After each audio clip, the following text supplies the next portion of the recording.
Welcome to the Great Detectives of Old Time Radio. From Boise, Idaho, this is your host, Adam Graham. If you have a comment, email it to me, box13@greatdetectives.net. Give us a call. The number is 208-991-4783. And become one of our friends on Facebook, facebook.com/Radio Detectives. Well, today's episode is brought to you by the support of our listeners. Thank you so much for all of your support. And now it's time for today's episode of Barrie Craig, Confession to Murder. William Gargan stars as Barrie Craig, confidential investigator.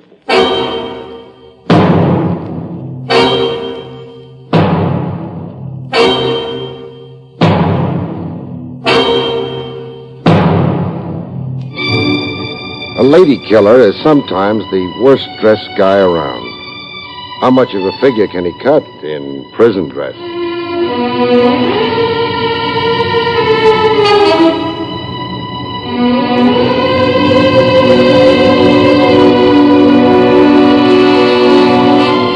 The National Broadcasting Company presents William Gargan in another transcribed drama of mystery and adventure with Barrie Craig, confidential investigator.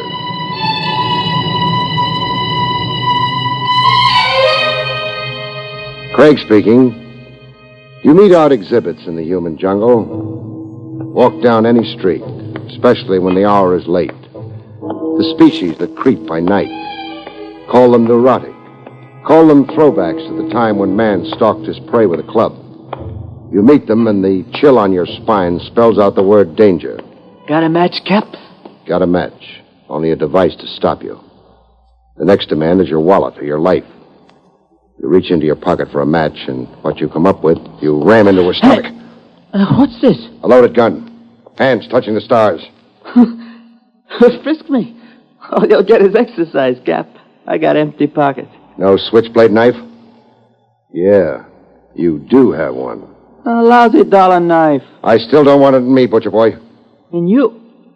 Hey, are you a stick-up or not? You're the stick-up. I mean, would-be. I'm a detective. A dick?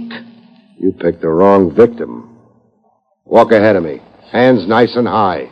You're taking me in? I am. Well, Cap, look, I only asked for a match. As a prelude to mugging? Concealed weapons. There's a city ban against switchblade knives. Cap, don't run me in. I'm asking you. Have a heart. Allergic to the station house, huh? Yeah, that figures, too. More in your mind than a switchblade knife. I wonder what it is.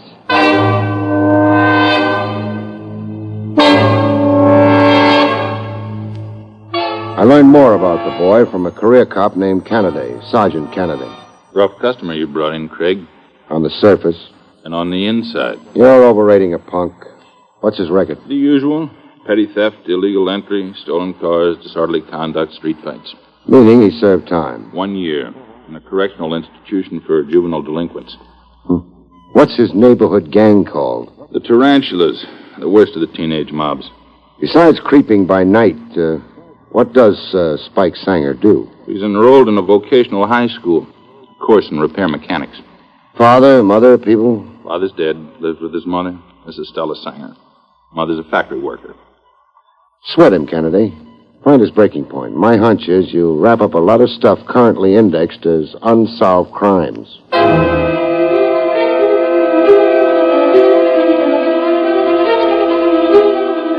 Spike Sanger popped back into my life the following afternoon in the form of a visitor to my office. A girl of 17, midi blouse, wide balloon skirt, ballet shoes of the Capizio type. She had books under her arm, a stenographer's practice pad. Are you Mr. Barrie Craig? Well, you entered without knocking. I was preoccupied. I'm Bernice Cannon. Selling magazine subscriptions? I'm here about Spike Sanger. Oh. We keep company, Spike and I. I wouldn't advertise it. You're prejudiced against Spike, like all the rest. The rest of society. You fine, righteous people. You all make me sick. Well, we got into this quarrel awfully fast. I didn't come here intending to quarrel. Why did you come? To beg you to help Spike, not persecute him, to ask you to think of him as a human being. You want me to withdraw my complaint? How can I accomplish anything with Spike if people like you arrest him on sight? Bernice, Yes, are you employed? part-time as a typist. I'm taking courses in stenography at a continuation school. I see. I'm told Spike's enrolled in a vocational high school. Whose idea was that? Mine. It was a bargain we made. If we were going to keep company, then he was... I'll think it over. And then maybe I'll intercede for your boyfriend. I'll see if I can help him. How long have you known Spike Sanger? All my life. Where I was born, Spike was the baby next door.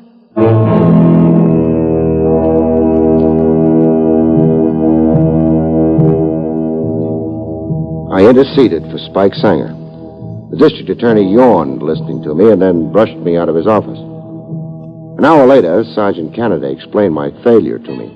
There's something the DA couldn't tell you. What? What's officially developed with Spike Sanger. We sweated the boy like you advised. We found his breaking point. What did he confess to? Armed robbery and murder. You're shocked, huh, Craig? Yes, I am. Give me the details, Kennedy. Well, 1 month ago in the lower Bronx, a masked gunman stuck up the cashier of a loan association. The cashier was partly deaf, wore a hearing aid normally. But at the moment, it was turned off. He was eating his lunch. So he was slow to comply, slow getting over to the cash drawer. The gunman interpreted this as defiance. Bang! Shot the cashier dead. Haul amounted to over $8,000, currency and coin. And Spike Sanger confessed to this crime? Spelled out every detail for us, practically reenacted it for us. Well, the story's been in the newspapers. Every detail of the crime is common public knowledge. Spike Sanger knew stuff that never appeared in the press, Craig. Like? Like the exact amount of money in the cash drawer. The press mistakenly estimated it around $6,000. We never corrected them. How much did Spike Sanger say? A few bucks shy of $8,500. That figure was only known to the loan association management, to the insurance company involved, and to the DA's office. I want to see Spike Sanger, Kennedy.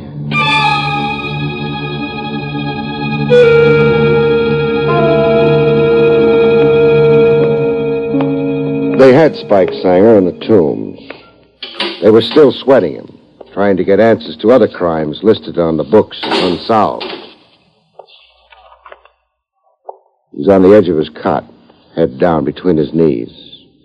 In the dumps with that look in his face a guy gets when he's turning suicide over in his mind. They'd confiscated his necktie, his belt, and shoelaces. You get out of here, Cat. You branded yourself a killer, I'm told.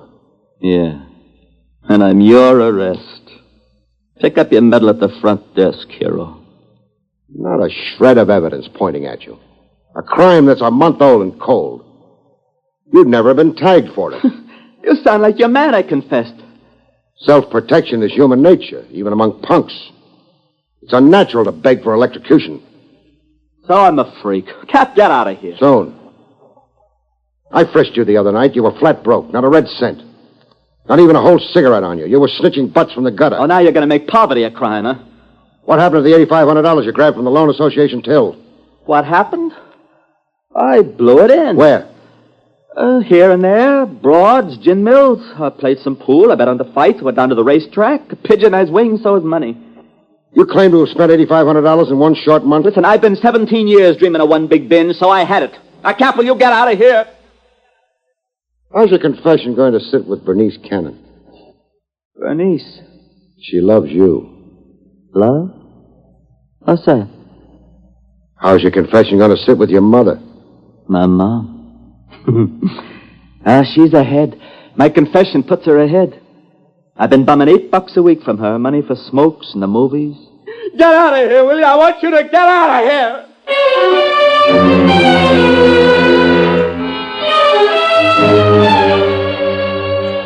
But Mama Sanger wasn't rejoicing over her $8 raise in pay. I can't make you welcome in my house, Mr. Craig. I'm not really the cause of your son's troubles, Mrs. Sanger. You arrested Spike. His trouble started with you. If not for you... His trouble started a long time before me, Mrs. Sanger. Post-infancy, boyhood, adolescence. Kids are okay, and then they're not okay. When did he begin to get wild? Boy in the slums with an invalid father and a tired factory worker for a mother. A boy who was still hungry, getting up from the supper table.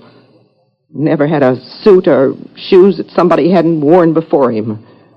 Yet he had enough faith in his heart to go to church every Sunday with his father. When did the father die? Spike was 13 years old. Was it after the death of his father that Spike began to, get difficult? Get into scrapes? Oh, I don't know when or what. Live in a neighborhood like this. Drunks sleeping on the stoops and in the halls, a saloon on every corner, filth, broken plumbing, vermin. Do you expect boys to grow up into angels? No, you can't expect... Well, do you think Spike is guilty of the crime of murder? My son is wild, but he's not vicious. He could never kill another human being. He's confessed that he has. Oh, a boy tells stories. A boy tells stories to make himself great. Murderers are great people. The newspapers make them famous.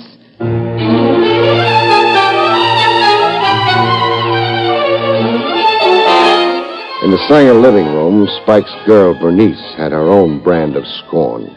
The miracle to me is that Spike didn't confess to assassinating McKinley or sinking the Titanic. Do you think he lied in his confession? I know. Elaborate on that. The day of the holdup in that loan association. The day and the time. Could Spike be there and be with me, too? You're saying he was with you? And 20 miles away from New York. We were hiking in Palisades Park. We had a cookout, frankfurters and toasted English muffins. We picnicked all day. That's your alibi for Spike? Go ahead. Be cynical. Mistrust everybody. You love him. You'd naturally try to save him. No, Mr. Craig. No? If Spike was a murderer, I couldn't love him. Why would Spike confess to a crime he's innocent of? He's bitter. He's disturbed. I don't know. I'm not a doctor. Where could Spike have picked up certain hidden details of the Loan Association stick-up? Facts about it that never were accurately reported in the newspapers. How? Gossip? Talk on the streets? Somebody boasting in a beer saloon where Spike was with his friends? Something somebody else told him? Tell me this. Is there some man somewhere that Spike likes or admires, an older man? Yeah, there is. Who? Mr. Milton. He's the school psychologist in Spike's vocational high school. Mr. Milton. Spike respects him. But why? Just feeling my way. What if it turns out that Spike is guilty, as per his confession? I'll cry for a long time, Mr. Craig. And then I'll never in my life cry again. Is there something I can do to help Spike? Yes, there is. First, go down to the Legal Aid Society. Take Mrs. Sanger along. Tell them about Spike and solicit their legal help.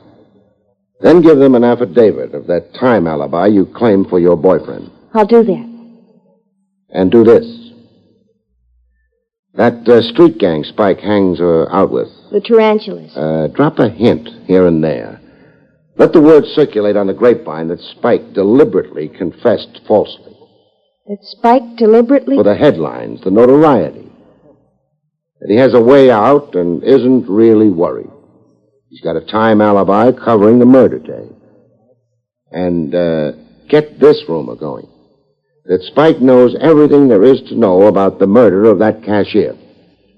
Everything there is to know, meaning he knows who the real murderer is. That's the inference I want somebody to draw. Draw the inference and get a little panicky enough to make some open move.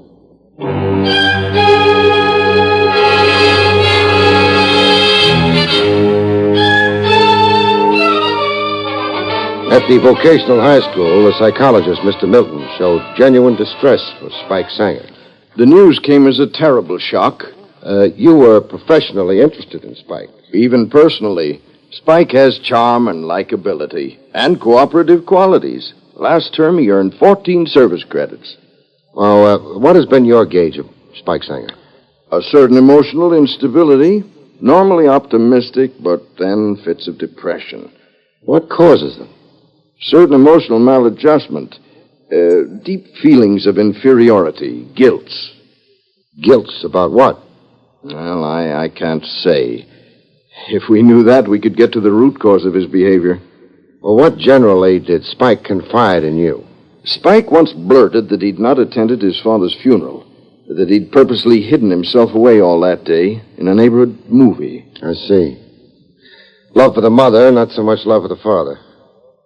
Now tell me this. Could a boy confess to a crime he didn't commit? Yes, a boy could. Why? Perhaps to punish himself for some other guilt, some secret feeling of guilt. Could an innocent boy insist on his guilt in a situation where punishment might mean the electric chair? Even so, yes. A boy bent on self-destruction could conceivably make such a confession. If Spike is asking for execution because of some secret guilt feelings, those secret guilts can't be the common, ordinary variety. Specify your thought, Mr. Craig. Okay, I'll specify. Say the boy wants to pay the capital penalty, electrocution, for a crime he didn't do. That suggests that the crime he did do is right up to size. His secret guilt feelings are over murder, some undisclosed murder. Well? It's never as simple as that, Mr. Craig. Why not? Spike Sanger may feel secret guilt about some undisclosed murder, but that murder need not be actual. It can be imagined. It can be hallucinatory. He thinks he's guilty of it, but he's not. Yes. What we call a crime may be wholly fancied, or even if real, Spike can have magnified his own role in it, his responsibility for it. I see. Oh, do I? Well, thanks, Mr. Milton.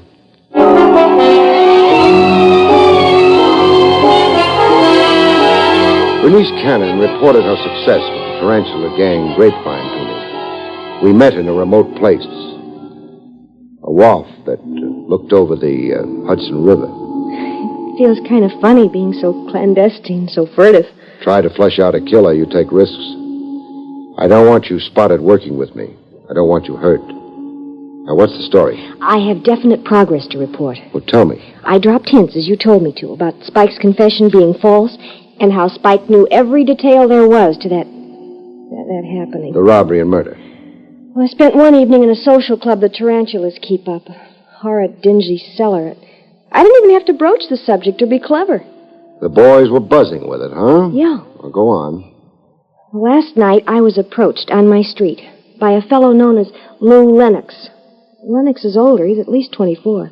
But he's around teenagers. A smooth person with slits for eyes. A nervous twitch here in his cheeks. Constant twitch, once a minute. Holds your eyes. You're fascinated. Symptoms of a drug eater, I'd say. That figures too. Armed robbery, wanton murder, and narcotics. Well, go on. Lennox played up to me. Every male trick of charm and insinuation. How pretty I was and my figure. Why wasn't I in show business? Then he began talking about Spike. As artfully as he could, but so obviously. He pumped me for details, and all that time, that awful twitch. Lennox showed anxiety? Yes. If ever I've seen a man deep down afraid. He asked me for a date. Pretended he was falling for me. He wants from you all that Spike knows about the Loan Association murder. Lennox figures a date and a few drinks will loosen you up. It's to be tonight. Lennox has a car. He'll be outside my house. Mm-hmm. I'll keep the date.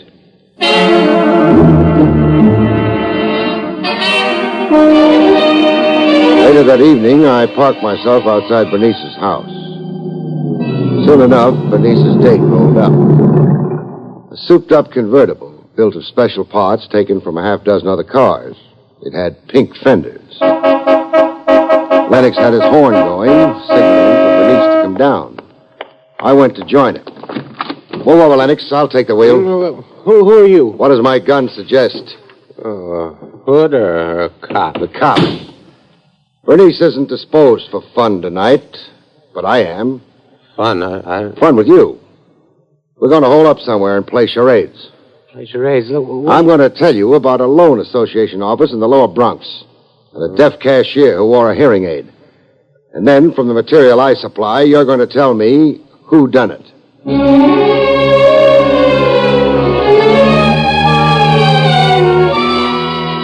Lennox amazed even himself. He lasted all night. With the break of dawn, he reached his breaking point. At headquarters, I waited until the police stenographer completed typing up the Lennox confession. Kennedy stood around looking just a little perplexed. 2 confessions to the same murder. Which do you believe, Kennedy? Lennox's. He's been up for murder before, and not only that... All cut. I want a carbon of Lennox's confession. Sure. Typist is finished here. And now I want it signed. Then I want to pass to the Tombs. Sure. Sure thing.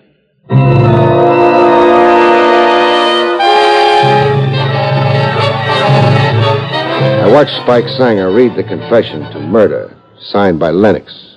Lou Lennox. He moved into the neighborhood when I was only a kid, 7. He's moving out of the neighborhood and into the hot seat. And you're going home, Spike. Home.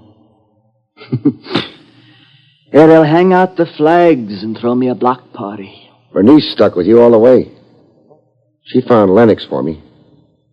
When a girl like Bernice is loyal to a guy, there must be something to the guy. Yeah, wham's in the girl's head. She's crazy not to couple off with Sam Kuzak. Sam's big for music. He's out there in the Lewiston Stadium summer nights. And that laundrette his old man owns. How the coin rolls in. Bernice is for you, Spike. Only you, all the way. Whams in her head. Whams. They buried your father when you were 13, Spike. While the funeral was on, you were hard to find. You hid in the movies. Why do you bring that up? An idea I picked up. You got along fine with your mother, but not with your father. There you were antagonistic. He sat in that chair with his bum heart. Always in that chair, waiting for me to come home from school. Waiting to get busy with something. Get busy with you. Always lacing it into me. For nothing. The worst words he knew, and throwing things at me. Oh, he was a nervous man. In his prime years, but a useless invalid. Oh, sure. He had that excuse. That I was the butt. I was the goat. Do you feel guilty about your father's death? Feel guilty? Me? Do you have some idea that you murdered him, Spike?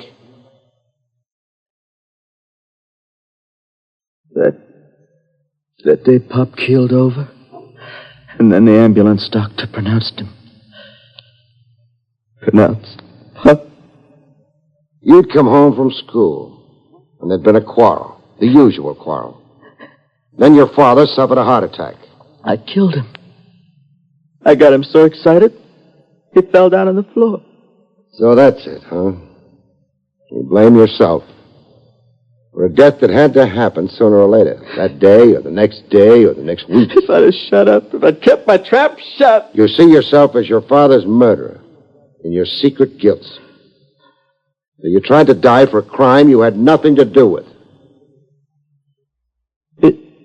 It's crazy, huh? You're mixed up, Spike, but you're a decent kid. In your own odd way, a very decent kid. And now that's what's had you so confused is out in the open, I think you'll be okay. With just a little clinical help, I know you'll be very okay. You sound like we're coming out of this friends. We're friends. Sure, Spike. We're friends, all right.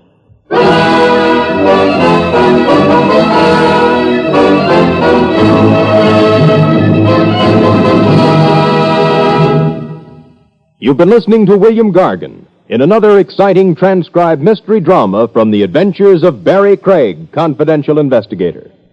Tonight's story, Confession of Murder, was written by John Robert.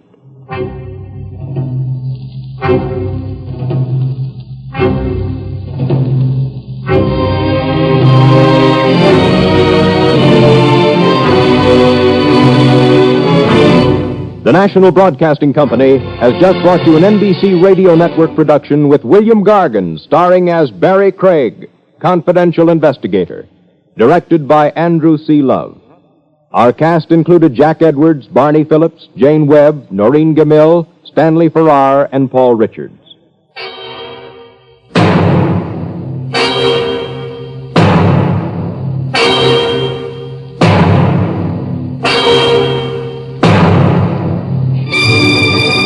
Convicts tell their true life stories on The Loser tonight over most NBC radio stations.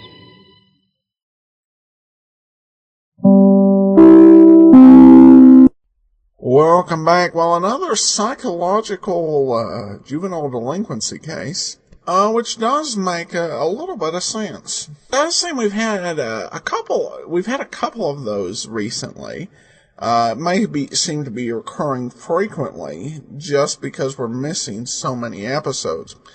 Speaking of that, I should let you know that we are reaching the end of the Barrie Craig run. We only have 3 more episodes after this week's show. I should mention here, this one came from May 5th, 1955. We did have 4 lost episodes between last week's show and this one. The ones that we're missing is Butlers Can Be Innocent, Wizard of Death, Corpse in a Rage, and The Mark of Judas. Quite a few. Like I said, we have 3 more episodes left. A listener comment before we go. This one from Leslie, who says, I just listened to the Barrie Craig episode where the hotel room disappears. I don't know of any radio scripts where this is used, but I think Barrie gave the best clue when he talked about a case he had heard of in Paris. This was made into the 1950 movie called So Long at the Fair. Perhaps you have a residual memory of seeing this movie sometime on TV, or perhaps it was turned into a Lux Radio Theater script. When I looked it up on IMDb, it says it was also used as the basis for a TV episode of Alfred Hitchcock Presents. Keep up the good work. Regards, Leslie in Australia. Well, thanks a lot, Leslie. I will admit, my total knowledge of old detective and mystery movies isn't all that it should be. When I was growing up, most of the old movies we watched were comedies, and maybe a few dramas shown in. So I'm continuing to acquaint myself with that. Plus, if it was just on TV, my dad was a very bad channel surfer, so I didn't get to see a bunch of shows. I rewatched some programs from my childhood, and I say it's not because I'm nostalgic, it's just because I want to find out how things actually ended. Regarding radio episodes with disappearing hotel rooms, I believe the case of Room 304, the last Nero Wolfe episode, had some shenanigans with the hotel room. And there was also a 1959 episode of Suspense called Room 203. And if you know any others, let me know. Alright, well, that will do it for today. Join us back here next week for another episode of Barrie Craig. Coming up on Tuesday, we'll have Pete Helly's Blues. In the meanwhile, send your comments to box13 at greatdetectives.net. Follow us on Twitter at Radio Detectives, and be sure to take our listener survey, survey.greatdetectives.net. But from Boise, Idaho, this is your host, Adam Graham, signing off.